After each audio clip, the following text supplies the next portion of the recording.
人民做主基金会长期用政治双脚行台湾的方式，宣扬台湾人做国家主人的精神。今年因也办摄影展，把焦点放伫咧降价受限标准，分享过去这20多年以来，因是安怎一步一脚印，传承人民做主的精神。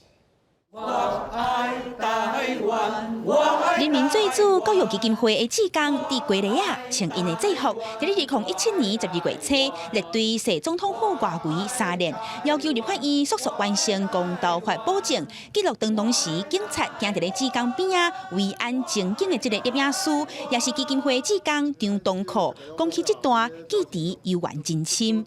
我即摆看起来稍较趣味啊，因为我迄当时实在是足紧张啦，因为规排你会使看到一排黑一排白，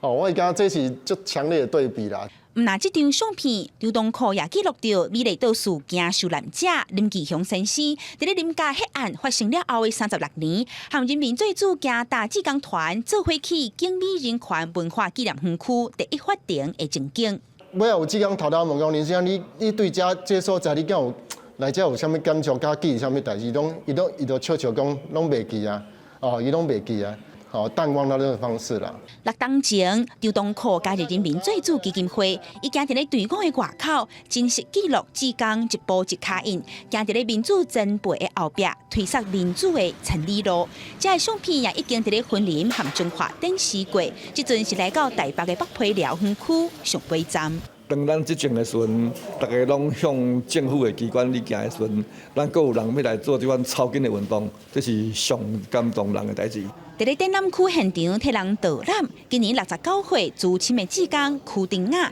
已经对基金会行打26年，要和因翁在咧反黑市公道斗发传单。虽然因翁已经无伫咧啊，不过伊要是继续行。对黑头毛行到白头毛。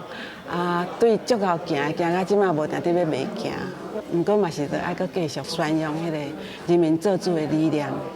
阮相信只有透过这个法定的降价，才会当有效来提升人民参与这个公共事务的意愿甲能力。